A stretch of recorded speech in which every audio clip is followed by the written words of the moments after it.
Yes, we are live now. Hello friends, this is Himanshi and welcome to Let's Learn. आज 8th day यानी 8वां दिन रहा CTET के exam का 17 जनवरी। कुछ क्वेश्चंस बिल्कुल नए आए और आप लोगों ने बहुत सारे क्वेश्चंस भेजे। मुझे काफी टाइम लगा इसको जो भी रेलिवेंट चीजें थी उनको रखने में, बाकी चीजों को हटाने में, जो रिपीट हो रही थी बहुत ज्यादा उन चीजों को हटाने में। सभी को गुड इवनिंग, नमस्कार, राम राम, सत श्री अकाल, अस्सलाम वालेकुम, what do you feel connected with. 8 दिन एग्जाम हो चुका है, 24 दिन होना है, तो हम कह सकते हैं अभी 16 दिन यानी इसका डबल एग्जाम्स के दिन अभी बाकी हैं। मतलब उतने ही जितने एग्जाम अभी हुए हैं उसके 2 गुना अभी होंगे सीटेट के एग्जाम्स। तो ये जरूरी है कि हम एनालाइज प्रॉपर कर लें, क्योंकि एनालिसिस से सीधे सीधे फायदा आप लोगों को हो रहा है, इस बात में कोई भी डाउट नहीं है। देर सवेर हो जाए कोई दिक्कत नहीं है, तबीयत बहुत ज्यादा खराब है। मैं अगर आप लोग का कल एग्जाम नहीं होता तो मैं बिल्कुल भी सेशन नहीं लेती आज, बट बहुत हिम्मत करके, ऊपर से 15 मिनट का काम जो है वो 30 मिनट में होता है जब तबीयत खराब होती है, तो इस चक्कर में सेशन भी थोड़ा सा आगे पीछे चल रहा है। स्टार्ट करेंगे। आज फ्रॉइड पे क्वेश्चन आया जो कि जनरली सीटेट में अवॉइड किया जाता है, बट लास्ट ईयर भी इन्होंने आई थिंक एक आध क्वेश्चन पूछ लिया था।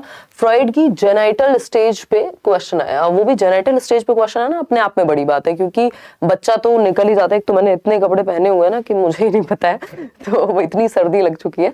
तो जेनाइटल स्टेज पे क्वेश्चन आना अपने आप में बड़ी बात है, क्योंकि बच्चा स्कूल से निकल जाता है उसके बाद।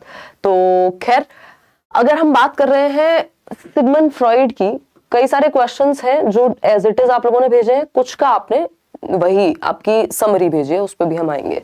तो फ्रॉइड की आपकी 5 स्टेजेस हैं जो मैंने आपको, आप फ्रॉइड और एरिक्सन यूट्यूब पर ही लेट्स लर्न पे सर्च करके पढ़ सकते हैं, बताया हुआ है। OAPLG, OAPLG, ये हम मजाक में इसको हमने एक एक्रोनिम बनाया हुआ था कि ओ अमरपाल LG टीवी लेके आइयो। तो O फॉर ओरल स्टेज, जन्म से 1 वर्ष, एनल 1 से 3 वर्ष, फेलिक 3 से 6 वर्ष, लेटेंसी 6 से 12 वर्ष। इसी लेटेंसी को एरिक एरिक्सन ने कहा है इंडस्ट्री वर्सेस इंफीरियोरिटी, और इसी लेटेंसी को आपके पियाजे कह रहे हैं कॉन्क्रीट ऑपरेशनल, और नॉर्मल भाषा में इसको हम लेटर चाइल्डहुड कह देते हैं। तो ये लेटेंसी तो जरूर ध्यान रखिएगा, और लेटेंट हो जाती है, सुषुप्त हो जाती है जो लिबिडो है, जो सेक्सुअल अर्ज है। जेनाइटल है आपका फिर 12 से लेके डेथ तक, है ना, 12 ईयर्स यानी 13 प्यूबर्टी टू डेथ बेसिकली हम इसको कहते हैं। ये 5 स्टेजेस हैं, तो ये जरूर ध्यान रखेगा आप। ठीक, तो इसको यहाँ पे अगर हम देख रहे हैं तो इन्होंने अगर ये ऑप्शंस दिए तो अपने आप पे बड़े बेढंगे ऑप्शन कहेंगे हम इनको, क्योंकि ये बिल्कुल भी अच्छे ऑप्शन नहीं मानेंगे। बट हाँ, इन सब में अगर हम देखेंगे तो हमें 15 ही सबसे एप्ट लगेगा। तो स्टार्ट करते हैं, समझते हैं। तबीयत थोड़ी सही होगी, बाकी चीजें करेंगे, डोंट वरी। अभी मुझे लगता है ये हफ्ता थोड़ा लग जाएगा, 2-4 दिन। और हाँ, बनियन ट्री पे क्वेश्चन है और भी क्वेश्चंस हैं, ठीक है ना, डोंट वरी। आते हैं इंग्लिश और हिंदी पेडागोजी क्या करें, उस पर अभी आ रहे हैं हम, क्योंकि आज आप लैंग्वेज से बहुत क्वेश्चंस आए हैं और CDP तो अपने आप में इंपॉर्टेंट है ही ऑफ कोर्स, ठीक है ना। तो एक तो बात हुई ये मैंने यहाँ पे ऐड भी कर दिया, ये PDF आपको टेलीग्राम चैनल पे मिल जाएगा। यही बात जो मैंने आपको अभी बताई है वही इसमें, ये 5 स्टेजेस हैं फ्रॉइड की। आते हैं आपके जो लैंग्वेज वाली बात आप लोग कर रहे हैं, भाषा, संविधान की 8वीं अनुसूची में कितनी भाषाएं हैं। अगर आप हिंदी और इंग्लिश पेडागोजी का दोनों में से किसी भी एक का मैराथन यानी 1 शॉट वीडियो देख लेंगे, जो अभी हमने कुछ दिन पहले किए थे पेपर से कुछ ही दिन पहले, तो आपको ये अच्छे से समझ में आ जाएगा कि मैंने बिल्कुल क्लियरली 22 भाषाओं का जिक्र भी किया हुआ है, उनको दिखाया भी हुआ है ना, कि जो 8वीं अनुसूची है, आपका जो सीटेट का एग्जाम है वो भी 22 भाषाओं में लिया जाता है। तो 8वीं अनुसूची में 8th शेड्यूल में जो आपका कॉन्स्टिट्यूशन है उसमें 22 भाषाओं का जिक्र है। इसके अलावा अगर हम बात करते हैं तो इन 22 भाषाओं में आपका, हाँ, हिंदी नहीं आती है ना।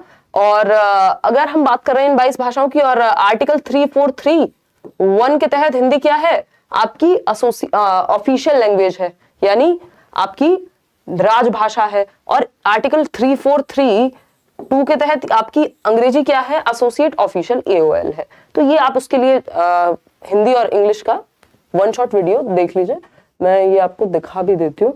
और इसमें दूसरा क्वेश्चन ये था कि कौन सी एक जो है वो शास्त्रीय भाषा नहीं है, यानी क्लासिकल लैंग्वेज नहीं है।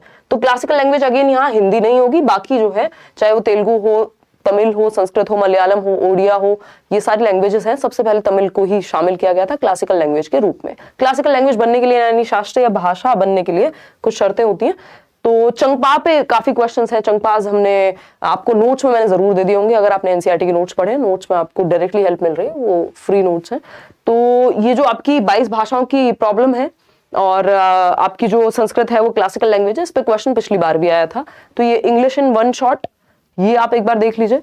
दूसरा हिंदी इन वन शॉट, ये भी आप देख लीजिए, हिंदी पेडागोजी और इंग्लिश पेडागोजी, तो ये आपको डायरेक्टली हेल्प मिल जाएगी, है ना। 22 भाषाएं याद नहीं करनी है, 22 भाषाएं बस पता होनी चाहिए आपको, और ये पता होना चाहिए कि हिंदी उसका पार्ट नहीं है, ठीक है ना।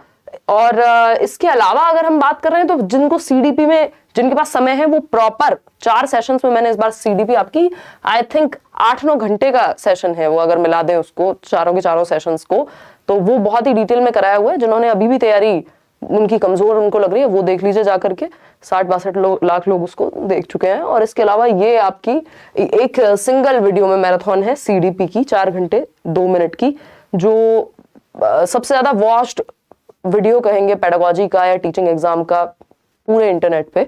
इससे ज्यादा व्यूअरशिप या इससे ज्यादा लोगों ने किसी एक वीडियो से आज से पहले नहीं पढ़ा है, ये आप लिख के ले सकते हैं, इसको आप फैक्ट है ये अपने आप में। बट ये इस पे बात करना हमारा मकसद नहीं है, हाउ डज इट मैटर। और ऐसे तो अगर देखा जाए तो पूरा टीचिंग को हमने क्रिएट किया है ऑनलाइन, देखे अगर, है ना। और जो चीज़ें फिर बाद में फॉलो की गई, कॉपी की गई, बट ये सब चीज़ें मुझे कहने में भी अच्छा नहीं लगता है। अच्छी बात है, इंस्पायर होते हैं लोग और काम करते हैं, और बाकी लोगों का भी भला होता है। एक व्यक्ति से शुरुआत होती है। चलिए खैर समझते हैं। तो ये आप देख जरूर लीजिएगा, कुल मिला के बात ऐसी है, ठीक। और अगर हम बात कर रहे हैं प्रॉपर फ्रैक्शन और इम्प्रॉपर फ्रैक्शन के मल्टीपल पे क्वेश्चन है, मॉरल डेवलपमेंट की थियरी किसने दी, या कोहलबर्ग की थियरी का नाम क्या है, तो मॉरल डेवलपमेंट है ना। चंगपा जनजाति भेड़ बकरियों को, अपनी जो गोट्स और उनकी शीप्स होती है उनको कहाँ रखती है, तो वो लेखा में रखती है ना। और रेबो टेंट्स का नाम होता है उनके, देखो ये लिखा हुआ है इन्होंने, आज फ्रॉड से भी क्वेश्चन था, फ्रॉड नहीं है वो, फ्रॉइड है, ठीक है ना। तो वाइगॉस्की, कोहलबर्ग और ये सारी चीजें। चलिए आते हैं अब कुछ क्वेश्चंस, ये हमने अभी किया। अब इस तरह के डायरेक्ट आपने क्वेश्चंस भेजे हुए हैं, क्वेश्चंस आप भेज दीजिएगा जिनका कल एग्जाम है। व्हाट्सएप नंबर आपको टेलीग्राम पे दे दिया, लास्ट में यहाँ भी मैं दे दूंगी आपको। देखिएगा एक बार, फटाफट से क्वेश्चन पढ़िए और बताइए। इन क्वेश्चंस को एक बार डिस्कस कर लेते हैं। आज स्पीड थोड़ी स्लो ही रहेगी, मैं डिस्कस कर पा रही हूँ, यही बहुत बड़ी बात है। काफी अच्छा हुआ, ओनली बिकॉज ऑफ यू। 29 को पेपर था। Thank you very much ma'am for your motivation, and मेरी फ्रेंड को all the best, all the best. Srishti की फ्रेंड, आप सभी को इवन जिनके आगे आने वाले समय में एग्जाम है। व्हाट इज कॉल्ड बाउली, बाउली पे क्वेश्चन है, और बाउली स्टेप वेल को कहा जाता है। यहाँ पे सिर्फ वेल का भी ऑप्शन है, तब भी आप लगा सकते हैं स्टेप वेल को, जो सीढ़ी नुमा वेल। हम उग्रसेन की बाउली का मैंने एग्जांपल दिया था, आपको याद होगा। ईवीएस इन वन शॉट भी आई थिंक ये डिस्कस किया हुआ, नहीं तो प्रीवियस वीडियोस में ईवीएस के डिस्कस किया हुआ है। तो बाउली पानी के लिए एक स्टेप वेल को बाउली कहते हैं। आगे बढ़ेंगे, वो जो घाटी सर वाला चैप्टर था उसमें ये बात थी। नेक्स्ट क्वेश्चन पे आएंगे, नेक्स्ट क्वेश्चन पर आएंगे और समझेंगे। बहुत तेजी से आगे पीछे निकल जाती हैं चीजें, 1 मिनट रुकना। ओहो,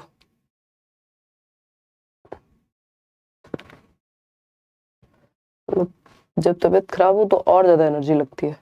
देखिए, हाँ, तो बाउली यानी स्टेप वेल को कहेंगे। अब इसके बाद आता है what is the number of prime pairs from 1 to 50।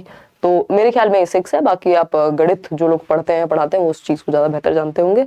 आगे बढ़ेंगे, where is the Changpa tribe found, जो चंगपा ट्राइब है वो कहाँ मिलती है, तो वो मिलेगी in the cold desert area, Ladakh वगैरह की साइड। -40 डिग्री सेल्सियस में ये अपनी शीप्स को, अपनी गोट्स को चराते हैं, और इन्हीं से पश्मीना शॉल जो है वो प्राप्त की जाती है, इन्हीं की भेड़ और बकरियों से पश्मीना प्राप्त किया जाता है। और ये जिन टेंट्स में अपने, जिस जगह पे ये अपने एनिमल्स को रखते हैं उसको लेखा बोलते हैं, और ये अपने टेंट्स को जिनमें ये रहते हैं इनके लिए जो घर का काम करते हैं उसको रेबो बोलते हैं। तो ये छोटी छोटी बातें, और ये हमेशा ट्रेवल करते रहते हैं एक जगह से दूसरी जगह, जिनको हमें ध्यान रखना होगा, ठीक है ना।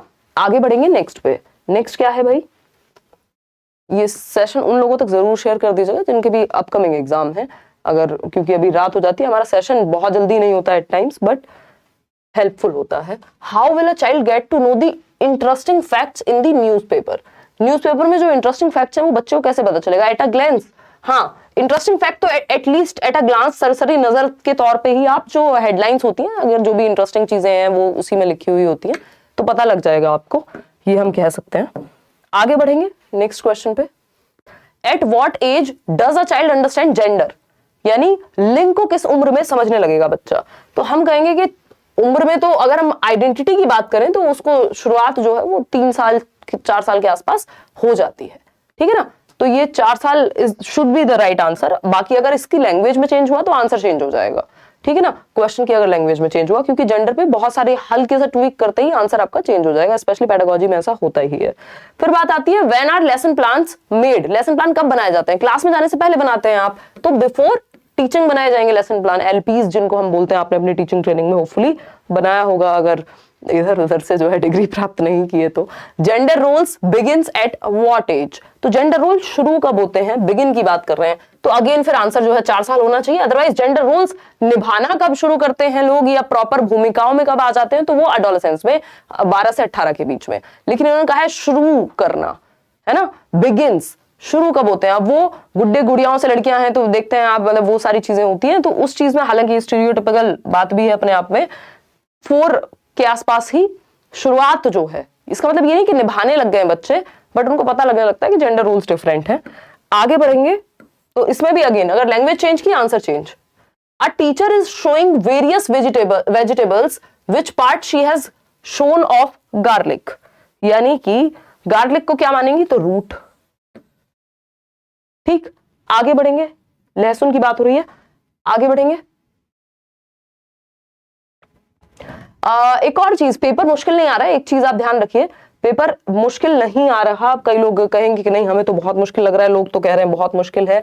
कुछ नहीं करना, जस्ट स्टिक टू पीवाईक्यूज, है ना, स्टिक टू पीवाईक्यूज। जो भी आपका सिलेबस है वो पढ़ के जाना है और अपने प्रीवियस ईयर क्वेश्चंस को नहीं छोड़ना है, चाहे वो मैथ्स हो। और आप ये प्रीवियस ईयर प्लस नोट्स पढ़ लीजिए, आपको डिस्क्रिप्शन बॉक्स में नोट्स मिल जाएंगे। और जो 1 शॉट वीडियोस अलग अलग 5 सब्जेक्ट की 5 सेशंस देख लीजिए, इनफ हो गया, खत्म बात। कोई किताब कुछ नहीं पढ़नी अलग से, इनफ हो जाएगा। Previous year plus year notes, और आपके ये फ्री नोट्स हैं, डिस्क्रिप्शन बॉक्स में आप पढ़ लीजिए। अगर ईवीएस के सेक्शन में कुछ क्वेश्चंस नए आ ही रहे तो वहां समय व्यर्थ करने से अच्छा है, अगर आपकी तैयारी बहुत अच्छी है तो आप कितना भी एक्स्ट्रा में पढ़ते रहिए। क्योंकि आप मान लीजिए आपने 4 घंटे लगाए और उसमें से क्वेश्चन 4 नहीं आए, तो कोई पॉइंट नहीं हुआ एग्जाम टाइम पे वहां टाइम वेस्ट करने का, ठीक है ना। तो ये जरूरी है कि जो जैसे ईवीएस है तो हमें पता है एनसीईआरटी कितनी भी कम आ रही है फिर भी 5-6 नंबर की तो आ रही होगी, और देख ही रहे हैं आप क्वेश्चंस आज भी भेजे हुए हैं रेबो वगैरह के, ठीक। और पेडागोजी तो आनी ही है 15 नंबर की ईवीएस में भी, तो वो 2-4-6 क्वेश्चन के लिए बाकी सब्जेक्ट मत कॉम्प्रोमाइज कर दीजिएगा। सीडीपी को अपनी बढ़िया करके जाइए, हिंदी को बढ़िया करके जाइए, इंग्लिश को, मैथ्स पेडागोजी में खूब आसान आ रहा है, मैथ्स अच्छे खासे लोग, ज्यादातर लोग यही कह रहे हैं, तो अपना बेसिक्स पे स्टिक करना है। चंपा ट्राइब जो है वो अपने शीप्स और गोट्स को कहाँ रखती है ये पूछा है, तो लेखा में रखेगी। रेबो उनका खुद का टेंट है जिसमें ये रहते हैं, ठीक है ना। चंपा क्या है, जनजाति है, जो वही पश्मीना इनकी ही भेड़ बकरियों से आता है। A girl shows repetitive behaviour and finds it difficult in making making friends but her attention is good. Attention ठीक है, ऐप पर क्लास क्यों नहीं हो रही, बताया था कल। अटेंशन ठीक है बच्चे की, बट रेपिटेटिव बिहेवियर है ना। रेपिटेटिव बिहेवियर कहां होगा, ऑटिज्म में होगा। स्टीरियोटिपिकल बिहेवियर भी लिख के दे सकता है इसको रेपिटेटिव की जगह, ठीक है ना। अटेंशन की प्रॉब्लम नहीं होती उतनी जितनी अटेंशन की प्रॉब्लम एडीएचडी में ज्यादा आएगी।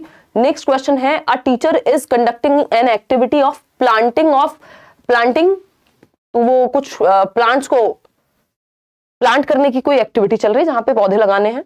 देन रूही सेज, रूही एक बच्ची है, that we girls will water the plant and boys will dig the soil.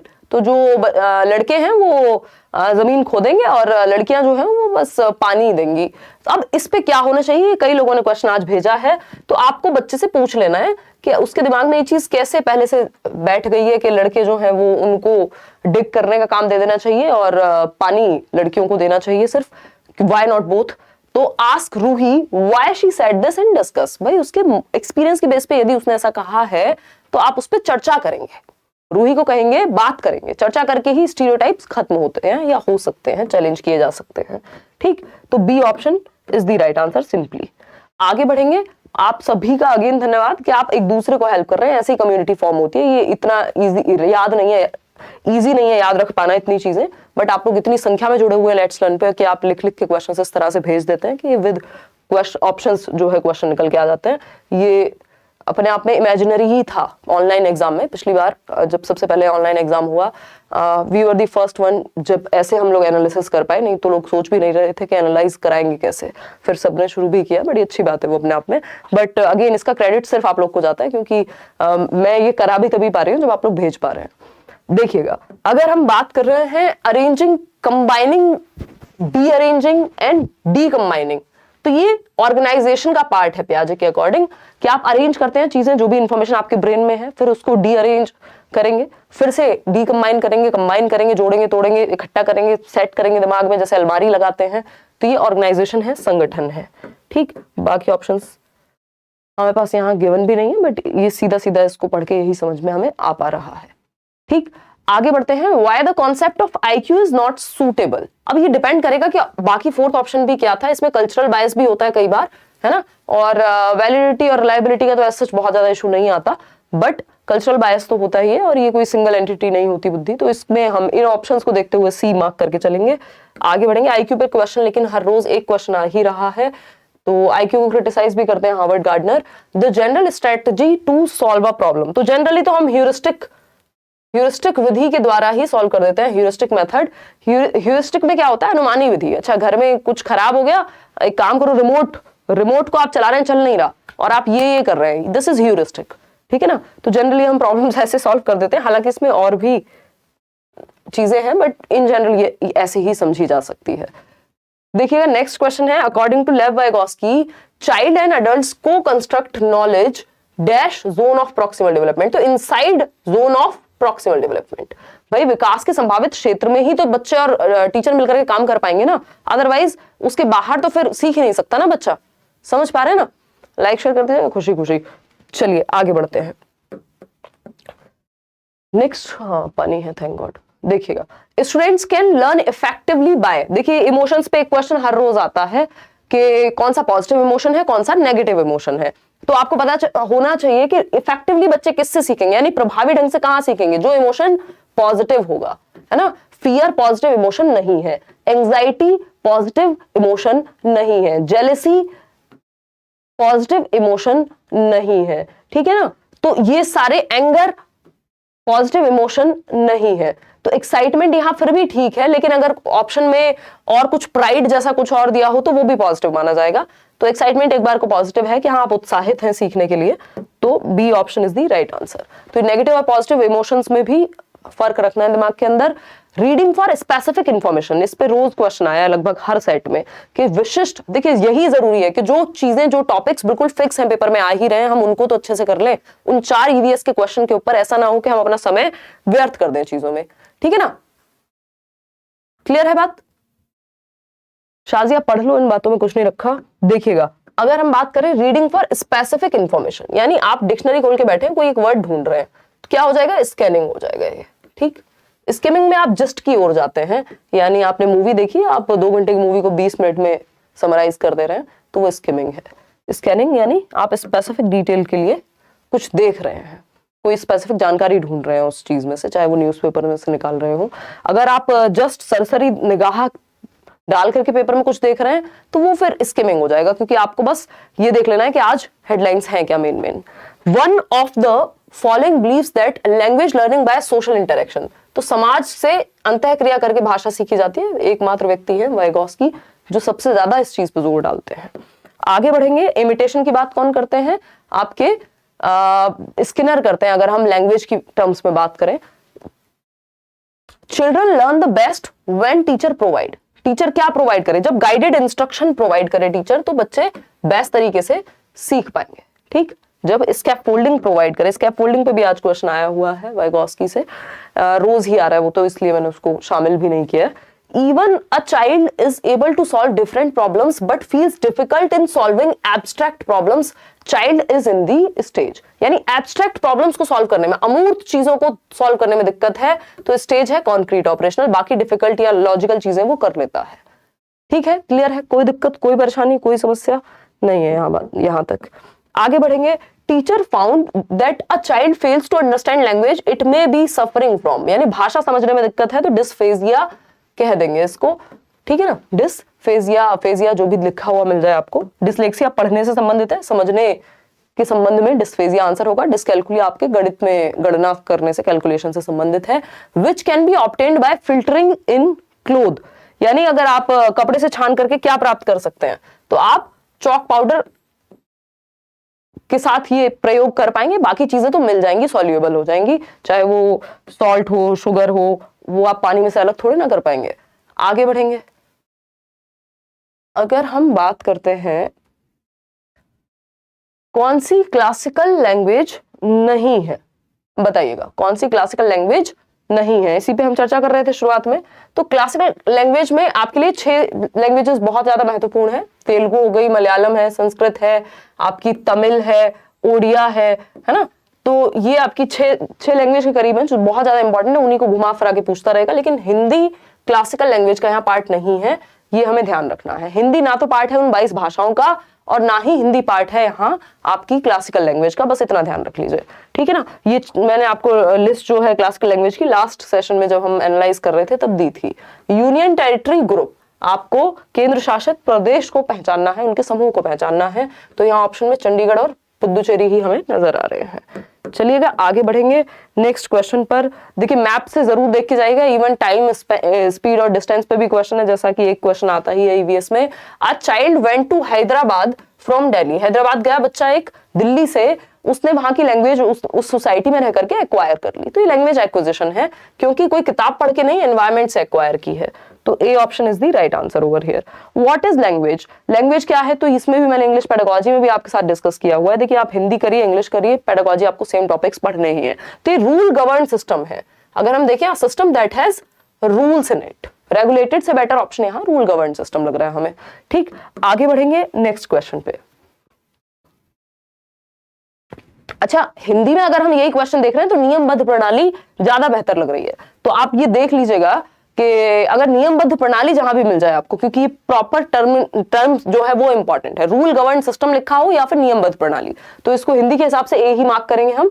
लेकिन अगर ऐसा होता है कि वहां ऑप्शन में कुछ गड़बड़ होती है तो आप देख लीजिएगा एक बार कि रूल गवर्न सिस्टम लिखा होना चाहिए, ठीक है ना। सिर्फ ऐसी व्यवस्था जिसमें नियम है, इससे फिर बेटर ऑप्शन हमें यही नजर आ रहा है कि नियमबद्ध प्रणाली है ना, रूल गवर्न सिस्टम है। तो ए ऑप्शन आप इसमें मान करके चलिएगा, उसको ठीक कर लीजिएगा। Child thinks about concrete architecture, तो कॉन्क्रीट आर्किटेक्चर तो कॉन्क्रीट ऑपरेशनल में आएगा। ये देखिए हमारे लर्नर्स को याद रहता है SPCF, पियाजे की 4 स्टेजेस, ठीक है ना। तो 7 से 11 वर्ष। कॉन्क्रीट यानी मूर्त चीजें जिनको टच और फील किया जा सकता है, जैसे ये पेन क्या है, कॉन्क्रीट है। लेकिन अब मैं बात करूं आपके मन में जो विचार चल रहे हैं वो कॉन्क्रीट नहीं है, वो एब्स्ट्रैक्ट है। What is the education system of the country, तो लैंग्वेज पे अगेन क्वेश्चन है। ये आपका 3 लैंग्वेज फॉर्मूला भी मैंने आपके साथ डिस्कस किया हुआ है हिंदी और इंग्लिश के सेशन में भी। त्रिभाषा सूत्र की जब हम बात करते हैं, कोठारी आयोग ने 1964-66 में बात की थी। पहली भाषा मदर टंग यानी मातृभाषा, फिर दूसरी भाषा आपकी हिंदी होगी अगर मातृभाषा हिंदी नहीं रही है तो, अगर मातृभाषा हिंदी रही है तो इंग्लिश होगी, और तीसरी भाषा कोई भी मॉडर्न इंडियन लैंग्वेज चल जाएगी। चलिए आगे बढ़ते हैं। वही मॉडर्न इंडियन लैंग्वेजेस की जब हम बात करते हैं तो 22 भाषाओं का जिक्र आता है, वो 8th स्केड्यूल वाली, 8वीं अनुसूची वाली। अगर हम बात करते हैं what is the student doing when he searches for information on a topic in the newspaper, तो किसी टॉपिक के बारे में इंफॉर्मेशन सर्च कर रहा है तो भाई बच्चा स्कैन करने की कोशिश कर रहा है। सिंपल। आगे बढ़ेंगे नेक्स्ट क्वेश्चन पे। नेक्स्ट क्वेश्चन क्या है, वेयर डू चंगपाज लिव, तो चंगपा रहते हैं कोल्ड डेजर्ट में, ठंडे रेगिस्तानों में, और -40 डिग्री सेल्सियस पे ये अपना भेड़ बकरियों को चराते हैं। Teacher asked students to bring seeds and tell them to plant them as a teaching aid would she has to use, मतलब शिक्षिका ने विद्यार्थियों को बीज लाने को कहा। तो इसके लिए अगर आपको इसको समझाना है तो क्या तरीका सबसे बेहतर होगा, प्लांट करना सिखाना एंड ऑल पे बात हो रही है, तो आप किसी बच्चे के पिताजी को या फार्मर को कम्युनिटी रिसोर्स की तरह यूज कर सकते हैं। ये मैंने मैराथन में बताया हुआ है। और सामुदायिक संसाधन के रूप में कि व्यक्ति कम्युनिटी से आएगा, डॉक्टर है, बीमारी पे बात हो रही है तो मलेरिया के लिए डॉक्टर को बुला लिया, यहाँ प्लांट करने की बात हो रही है सीड्स को तो फार्मर को बुला लिया, ठीक। और अब ये छोटी छोटी कुछ बातें, वैसे तो हमने ज्यादातर क्वेश्चंस जो भी पूछे गए वो हमने डिस्कस कर लिए हैं। तबीयत खराब में कैसे हंसेंगे हम यार, हंस तो सकती हूँ बट मतलब कमाल हो गया। मैं इतनी खुश थी कि ये पूरा मौसम निकल गया इस बार, कोल्ड तक नहीं हुआ है और सब एक साथ हो गया। फिर खैर छोड़िए, देखिएगा एक बार मेरे इवेंट्स भी थे जो मुझे कैंसिल करने पड़ेंगे, मुझे 22 को पुणे जाना था और भी कुछ इवेंट्स थे। खैर छोड़ो। अगर हम बात करते हैं किस चीज की, ईवीएस में एक यूनाइटेड असेंबली 2015 में क्या चेंजेस हुए थे, इससे क्वेश्चन था। तो ये कुछ कुछ एक्स्ट्रा चीजें जो आप स्वयं भी पढ़ के जा सकते हैं। और a child understands the properties of shapes, तो ये अगर पियाजे के कॉन्टेक्स्ट में क्वेश्चन है तो कॉन्क्रीट ऑपरेशनल, और अगर ये वैन हील के कॉन्टेक्स्ट में क्वेश्चन है तो आपका एनालिसिस हो जाएगा आंसर। ठीक, इमिग्रेशन पे, बाउली पे क्वेश्चन, चंगपा ट्राइब, ये सब हम कर चुके हैं। और ये आपका teacher is conducting an activity planting the Ruhi, इस पे भी हम चर्चा कर चुके हैं ऑलरेडी। आगे बढ़ेंगे नेक्स्ट क्वेश्चन पे। एक व्यक्ति है जो 6 सितंबर को 11:30 बजे उसकी यात्रा शुरू होती है। तो आपको यहाँ सिंपली पूछा क्या, हमसे चाल पूछी है। चाल मतलब स्पीड, तो डिस्टेंस 2270 किलोमीटर का है और समय जितना भी लगा होगा तो d/t हम कह देते हैं, SDT। ठीक, निकल जाएगी आपकी स्पीड। ठीक, टाइम ठीक से कैलकुलेट कर लीजिएगा। अगर 24 आवर फॉर्मेट में दिया हो तो 24 आवर फॉर्मेट में। Ravi learn the Marathi language, तो वो लैंग्वेज एक्विजिशन कहलाएगा। अच्छा, एक और क्वेश्चन है कि जो फ्रेज है यूनिटी इन डाइवर्सिटी होगा, ये डाइवर्सिटी इन यूनिटी लिख दिया, बट आप लोग याद रख पाते हैं इतना, वही बहुत बड़ी बात है। थोड़ी बहुत गलतियां हो जाती हैं इधर उधर। तो यूनिटी इन डाइवर्सिटी यानी विभिन्नता में एकता की जो बात कही है वो जवाहरलाल नेहरू हमारे फर्स्ट प्राइम मिनिस्टर। ठीक है जी, तो यूनिटी इन डाइवर्सिटी फ्रेज किसने दिया है, तो जवाहरलाल नेहरू। और ट्रांसमिशन लेयर, जहां पे सारा कुछ आपका एटमॉस्फेयर एक्टिविटी होती है, तो टोपोस्फियर या ये स्फीयर्स भी आप एक बार लेयर्स भी पढ़ जाएगा, जिनका एग्जाम अभी 1-2 दिन बाद है। कल वाले लोग तो ना भी पढ़ के जाएं, या जिनके पास समय हो थोड़ा पढ़ जाएं। अरे कोई कह रहा है भाई 22 भाषाओं में हिंदी इंक्लूडेड है मैम, इंग्लिश नहीं। अरे यार एग्जैक्टली सही कह रहे हो, मुझे बार बार बोलते हुए दिमाग में मेरे आ रहा था कि कुछ मिसिंग है, कुछ मिसिंग है ना, बुखार दिमाग को लग गया। खैर मजाक की बात हुई। हाँ, आप बिल्कुल सही कह रहे हो साथ, ये मैंने आपको इंग्लिश पेडागोजी में बताया होगा। ग्रेट, आप लोगों ने ये अभी करेक्ट कर दिया, नहीं तो कई लोग इस चीज को गड़बड़ कर सकते थे, उसमें बड़ा दिक्कत हो जाती। तो हाँ, ये जो 22 भाषाएं हैं इसको करेक्ट कर लीजिएगा अभी के अभी, कि इसमें इंग्लिश नहीं है, हिंदी है। ये फॉल्स मेमोरी मेरे ही ब्रेन में बन गई होगी, ठीक है ना, हिंदी है, इंग्लिश नहीं है। ठीक, चलिएगा खैर। हाँ यार, रेस्ट पे ही हूं मैं ऑलरेडी, बस ये एनालिसिस जरूरी है क्योंकि कल जिनका एग्जाम है फिर उनको हेल्प मिल जाएगी। तो ये हाँ, लेयर्स हमें पढ़ लेनी है। और इसके अलावा क्या बोल रहा हूँ भाई, बच्चे में वैकल्पिक अवधारणाएं हैं, ये नाइव कॉन्सेप्शंस या ऑल्टरनेटिव कॉन्सेप्शंस बोल देते हैं इनको हम। नाइव कॉन्सेप्शंस या ऑल्टरनेटिव कॉन्सेप्शंस, रॉन्ग कॉन्सेप्शन नहीं बोलते।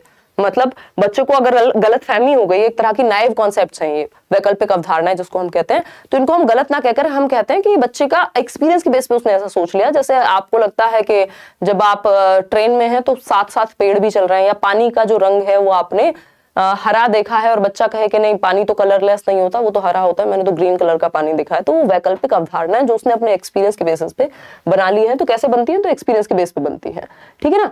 और बच्चे की प्रक्रिया से बेहतर सीखते हैं। किस प्रक्रिया से, बच्चे को सक्रिय रखना है, सिंपल बात। लर्नर सेंटर्ड अप्रोच अपनानी है। आंतरिक रूप से अभिप्रेरण के लिए, learning for the sake of learning, यानी सीखने के लिए सीखना। मूल्यांकन कैसा होना चाहिए, तो मूल्यांकन फीडबैक के लिए होना चाहिए, इंप्रूवमेंट के लिए होना चाहिए, during the process of teaching learning होना चाहिए। कौन सा उच्च स्तरीय कौशल है जिसमें अपनी सोच के बारे में सोचना शामिल है, मेटाकॉग्निशन। इस पे क्वेश्चन आया हुए हैं, 2 क्वेश्चन बताए आप लोगों ने आज। तो मेटाकॉग्निशन पे मैंने नोट्स में भी आपको दिया हुआ है, बिल्कुल फ्री नोट्स है। अगेन जब भी मैं नोट्स कह रही हूँ आप डिस्क्रिप्शन बॉक्स से जाकर के फ्री डाउनलोड कर सकते हैं, या टेलीग्राम से भी। मेटाकॉग्निशन यानी परासंज्ञान के उच्च स्तरीय सोच है जिसमें आप खुद के ही सोच को, thinking about thinking, awareness about awareness, इसमें 4 और प्रोसेसेस इन्वॉल्व होती हैं। तो ये एक बात हुई। ईवीएस में अगेन मेटाकॉग्निशन 2 क्वेश्चन है। ये आपका एक संघीय प्रदेश पे क्वेश्चन है, 2015 वाली जो हम अभी बात कर रहे थे, लेखा वगैरह। अच्छा, नेशनल ट्री पे बात हुई है तो बनियन, ठीक। और बाकी भारती शशु नाम है इनका, कह रहे हैं सीडीपी मैम, सीडीपी हिमांशु जिंदाबाद। अच्छा धन्यवाद। पेपर बहुत इजी था सीडीपी का पार्ट, और हिंदी के भी पैसेज इजी आए। ये आप देखिएगा, ये बहुभाषिकता, हाँ मल्टीलिंगुअलिज्म, ये भी मैंने हिंदी और इंग्लिश की पेडागोजी में डिस्कस किया हुआ है। कि भी सारे टेंशन मत लो यार, डबल पढ़ लेंगे, डोंट वरी। देखिएगा मैथ्स बहुत इजी आ रहा है, जो प्रीवियस ईयर क्वेश्चन करके जाएगा 15 में से 15, और वैसे भी एनसीएफ वगैरह भी रिपीट हो रहे हैं, मैं नहीं बोल रही हूँ, लिख रखा है आप लोगों ने। सीडीपी आप जो पढ़ाए हैं उससे बाहर नहीं है, आईक्यू से क्वेश्चन है, ठीक है। बच्चे सामाजिक अंतःक्रिया ये कर चुके हैं हम। भाषा को लेकर बहुत ज्यादा क्वेश्चन था, त्रिभाषा, बहुभाषा, मातृभाषा, इस पे हम चर्चा कर चुके हैं, ठीक है ना। और इसके अलावा अगर हम बात कर रहे हैं आपका फूड से क्वेश्चन था, अर्थ में सबसे ज्यादा क्या पाया जाता है, वाटर, भूमि पे क्वेश्चन है, पोर्टफोलियो, पोर्टफोलियो क्या है, एक चरण में over the period of time जब आप बच्चे के बारे में जो भी उसकी अचीवमेंट्स हैं या चीजें हैं काउंट करते हैं, रिकॉर्ड करते हैं, वो आ जाती हैं। रोलैक्ट एक्ट ये आपके एसएसटी वाले पढ़ लेंगे, और हड़प्पा सिविलाइजेशन तो ये एसएसटी वालों के लिए ये वाला पूरा पार्ट जो है। तमिल में भूमि स्वामी को क्या कहते हैं, तो ये भी मेरे ख्याल में 6th to 8th में ही पूछा होगा ये वाला पार्ट, और ये कॉमन टॉपिक्स हैं, इस पे मैं चर्चा नहीं करूंगी। एक प्रोडक्टिव स्किल्स जो है लैंग्वेज की, उस पे क्वेश्चन आया हुआ है। तो प्रोडक्टिव मतलब जिसमें आप प्रोड्यूस कर रहे हैं, प्रोड्यूसर हैं यानी एक्टिव है, यानी जब मैं बोल रही हूँ तो मैं प्रोडक्टिव स्किल का यूज कर रही हूँ, यानी स्पीकिंग और राइटिंग। और रिसेप्टिव कौन सी है, पढ़ना और सुनना, जो आप कर रहे हैं अभी, ठीक है ना। तो ये कॉमन टॉपिक्स हैं। ये तो प्राइमरी सोशलाइजेशन फैमिली से होता है, सेकेंडरी स्कूल से होता है, gender stereotype, alternative concept, learning skill, ये सब तो मैंने पूरा आपको ये वो 4 घंटे वाला सेशन देख लोगे तो भी नहीं छूटेगा। कोड मिक्सिंग और कोड स्विचिंग पे क्वेश्चन है, वो कोड स्विचिंग पे हम बात कर रहे थे ना, दिल मांगे मोर, तो इसको जरूर पढ़ जाएगा, लगभग हर एक सेशन में ये देखने को मिल रहा है। सेफेलोकॉर्डल, हेड टू टो, और प्रॉक्सिमो डिस्टल पे भी क्वेश्चन है, किसी ने भेजा हुआ था, सेंटर टू पेरिफेरी, ठीक। तो ये डायरेक्शंस हैं डेवलपमेंट की। पॉलिया, जॉर्ज पॉलिया मैंने मैथ्स के नोट्स में आपको दिया हुआ है, जो उनका प्रॉब्लम सॉल्विंग मेथड है, यूडीपीएल पूरा बताया हुआ है। और वैन हिल से क्वेश्चन है, इंक्लूसिव वैन हिल से लगभग हर सेट में क्वेश्चन आया है डे 1 से। Thank you for the notes, सब आपके नोट्स से ही था एक्सेप्ट ईवीएस। देखो ईवीएस में कुछ क्वेश्चंस अलग गए हैं इस बार, और एक आध सेट तो ऐसा रहा है जिसमें बिल्कुल ही इन्होंने अलग दे दिए, बट पेडागोजी अगेन वो आपको बैलेंस कर जाओगे आप फिर वहां, क्योंकि 15-20 नंबर, 15 नंबर की तो एटलीस्ट पेडागोजी है ही। अगर मान लो आपकी इतनी खराब किस्मत निकल जाए कि आपका एनसीईआरटी का बिल्कुल ही एक भी क्वेश्चन ना देखने को मिले, अब क्या कर सकते हैं, ये लोग थोड़ा खेल जाते हैं। तो सीडीपी में एक क्वेश्चन था कि बच्चों में जेंडर की पहचान कब से शुरू होती है, होने लगती है बेसिकली, तो शुरू होने लगती है जेंडर की पहचान 4 साल से ही, ठीक है ना, इवन 3 साल के आसपास से ही जेंडर आइडेंटिटी फॉर्म होनी शुरू हो जाती है। चलिएगा, आज के लिए इतना ही रखते हैं। अब ये पीडीएफ मैं आपके साथ शेयर कर दूंगी, नहीं तो ये सेशन अंतहीन हो जाएगा, चलता ही रहेगा। और teaching materials used for visually disabled बच्चे, तो टैक्टाइल मटेरियल का, ब्रेल लिपि का, इन सब का यूज करते हैं हम उन बच्चों के लिए जिनको देखने में समस्या हो रही है, ठीक है ना। प्रणाम मैम, आई एम रथी फ्रॉम बांके बिहार। मेल्स का जवाब नहीं मिला। पंकज, कब मेल किया भाई आपने, मतलब दोबारा करना फिर, और क्या कर सकते हैं। प्रोडक्टिव स्किल पे मैंने चर्चा आपके साथ कर लिया। ये मैथ्स के कुछ क्वेश्चंस हैं, तो ये आप पीडीएफ से पढ़ के खुद भी सॉल्व कर सकते हैं। और प्रतिभाशाली बालक से तो क्यूरियस ज्यादा होते हैं, अपने एज से ज्यादा आगे दिमाग चलता है इनका। समावेशी शिक्षा, इंक्लूसिव एजुकेशन से आना ही है 5 नंबर। क्लोज्ड एंडेड क्वेश्चन जिसमें 4 ऑप्शंस होंगे या 1 वर्ड आंसर होगा, ट्रू फॉल्स होगा। ओपन एंडेड होते हैं जिसमें आपका एसे टाइप या फिर क्रिएटिविटी पे बढ़ावा दिया जाएगा। कोलबर्ग से क्वेश्चन पे हम बात कर चुके हैं, वाइगॉस्की पे बात कर चुके हैं, चंगपा पे बात कर चुके हैं। Non reactive metal, electric metal, centre to periphery आपका वही आपका प्रॉक्सिमो डिस्टल जिसको हम कहते हैं, जीन पे आज भी चर्चा हो चुकी है। कुल मिला के आपको ये 1 शॉट वाले सारे सेशन देख लेने चाहिए। लेट्स लर्न पे ही ये फ्री वीडियोस हैं, चाहे वो मैथ्स हो, हिंदी हो, इंग्लिश हो, ईवीएस हो, और जो नोट्स आपको फ्री मिले वो पढ़ लेने चाहिए। जो लोग बहुत कमजोर महसूस कर रहे हो अभी भी, तो वो ये 4 सेशन थोड़े से भारी पड़ेंगे, क्योंकि ये सेशन अपने आप में 2-2 घंटे से कम कोई नहीं है। 8 घंटे प्लस की मैराथन्स हैं ये, लेकिन बहुत डीप में अच्छे से पूरी मैराथन कराई है सीडीपी की, तो ये भी आप देख सकते हैं। नहीं तो सिंगल वीडियो में देखना हो तो वो जो शुरुआत में बताया था, जो 96 लाख लोग देख चुके हैं, वो वाला सेशन आप देख सकते हैं। तो ये 4 सेशंस हैं। और जिनको ये लिंक्स नहीं मिलते हैं या नहीं पता लग पाता है कई बार, तो डिस्क्रिप्शन बॉक्स में मैं ये जितने भी इंपॉर्टेंट 4-6 वीडियोस हैं उनका लिंक दे दूंगी आपको, और टेलीग्राम पे भी एक बार फिर से शेयर कर दूंगी। नोट्स आप डिस्क्रिप्शन बॉक्स से डाउनलोड कर सकते हैं। थैंक यू सो मच, आज के लिए इतना ही। सेशन पसंद आया हो आप लाइक शेयर सब्सक्राइब कर दीजिएगा, अगर ना किया हो तो। कल मिलेंगे। क्वेश्चंस आप भेज दीजिएगा जिन लोगों का भी कल एग्जाम है। व्हाट्सएप नंबर वैसे मैंने बताया हुआ है टेलीग्राम चैनल पे। इतनी रात को आप लोग इतनी संख्या में जुड़ जाते हैं, इतना लेट लतीफ होने के बावजूद ही, बहुत ही मतलब अच्छी बात है। लेकिन ये हेल्प भी फिर उसी तरह से आपको मिलेगी, क्योंकि जल्दीबाजी में काम हम नहीं कर सकते हैं, समय लग जाए बट काम की चीज होनी ही चाहिए। चलिए बात रही बैच में क्लास की, जितने भी लोग ये पूछ रहे हैं कि बैचेस में क्लासेस करियर लैब पे नहीं चल रही है, तो हो सकता है कि अभी मैं फ्राइडे तक भी क्लास ना लूँ, मंडे से ही लूँ, बट वो कर लेंगे, उसको बढ़ा देंगे क्लासेस। इतने बाकी टीचर्स करा रहे हैं, वो आप इतने कवर कर लीजिए। अब क्या करें अगर इतनी ज़्यादा दिक्कत हो गई तो। ये आप मेमोरी बेस्ड क्वेश्चंस जिनका भी कल एग्जाम है, आने वाले समय में एग्जाम है, व्हाट्सएप कर दीजिएगा इस नंबर पर। कल शाम को मिलते हैं 9 बजे। Thank you so much, bye bye, धन्यवाद आपका।